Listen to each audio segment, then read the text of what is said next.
Assalamualaikum warahmatullahi wabarakatuh. Perkenalkan, nama saya Ciga Nuralisia dengan NIM 0588 Prodi Perencanaan Wilayah dan Kota.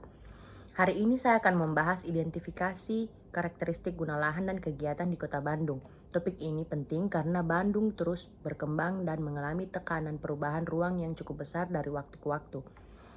Perkembangan kota tidak pernah statis. Menurut Doxiadis, perubahan berjalan lewat tahapan penetrasi, invasi, dominasi, hingga suksesi.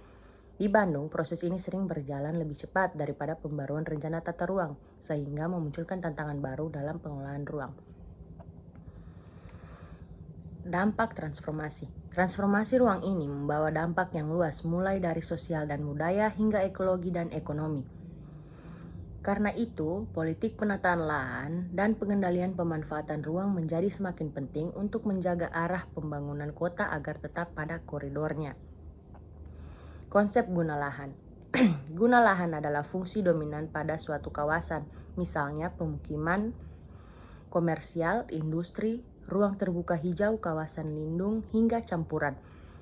Fungsi ini menjadi dasar dalam membaca struktur kawasan dan memahami dinamika ruang.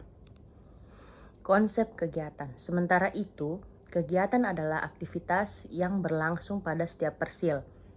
Menariknya, dua kawasan dengan guna lahan sama bisa memiliki variasi kegiatan yang sangat berbeda sehingga perlu diamati secara langsung di lapangan. Masalah terbesar adalah ketidaksesuaian pemanfaatan lahan. Transformasi yang cepat dan minim kontrol menyebabkan munculnya aktivitas yang tidak sesuai peruntukan sehingga menimbulkan tekanan lingkungan dan ketidakteraturan struktur kota. Tujuan survei. Survei ini bertujuan untuk mengkaji kesesuaian antara guna lahan dan kegiatan. Kami melihat bagaimana sistem guna lahan bekerja, variasi kegiatan yang muncul, serta arah perkembangan kegiatan dalam suatu kawasan.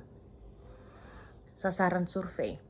Sasarannya meliputi identifikasi karakteristik guna lahan di Bandung, variasi kegiatan yang terjadi, serta bagaimana kegiatan tersebut berkembang dari waktu ke waktu. Semua ini menjadi dasar rekomendasi tata ruang. Keluaran survei berupa peta dan deskripsi karakteristik lahan, analisis variasi kegiatan, hingga temuan lapangan yang bisa digunakan sebagai bahan penyusunan kebijakan atau perencanaan lanjutan. Wilayah survei. Survei dilakukan pada seluruh wilayah pengembangan di Kota Bandung.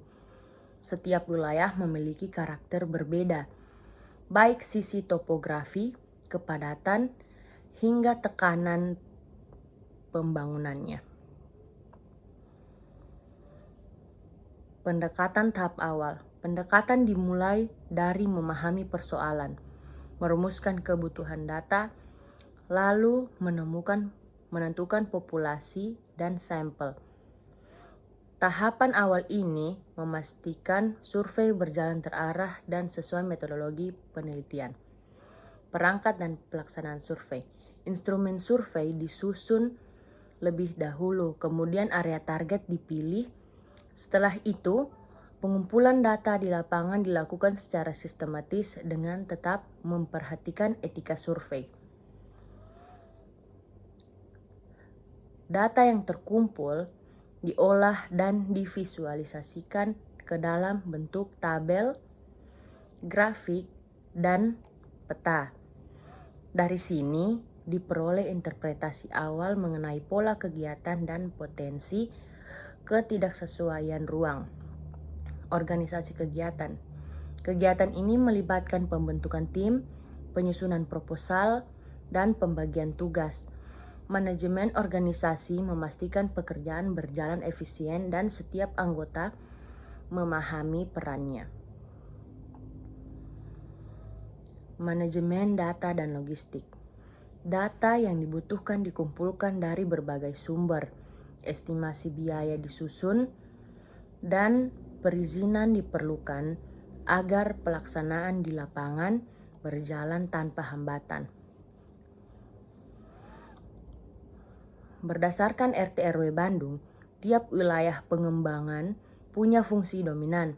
Pusat kota untuk ekonomi dan heritage, utara untuk konservasi, selatan untuk permukiman padat dan industri ringan, timur untuk pendidikan dan permukiman. Ini menjadi pijakan mengevaluasi kesesuaian kegiatan. Variasi kegiatan. Variasi kegiatan di lapangan seringkali berkembang.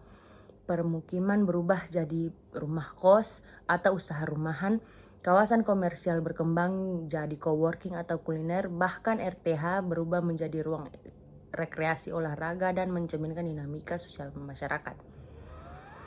Proses transformasi kegiatan dapat terbaca dari tahapan Doxiadis, mulai dari penetrasi aktivitas baru, invasi, dan aktivitas mulai dominansi, dan tersingkir hingga suksesi ketika fungsi dan sepenuhnya berubah. Identifikasi guna lahan dan kegiatan sangat penting untuk memahami bagaimana Bandung berkembang. Temuan-temuan ini bisa membantu menyusun kebijakan agar kota tumbuh lebih terkendali, berkelanjutan, dan sesuai dengan rencana tata ruang. Terima kasih. Melalui survei ini, kita berusaha memastikan bahwa pertumbuhan kota bisa berjalan selaras dengan kebutuhan masyarakat dan tetap menjaga kualitas lingkungannya. Assalamualaikum warahmatullahi wabarakatuh.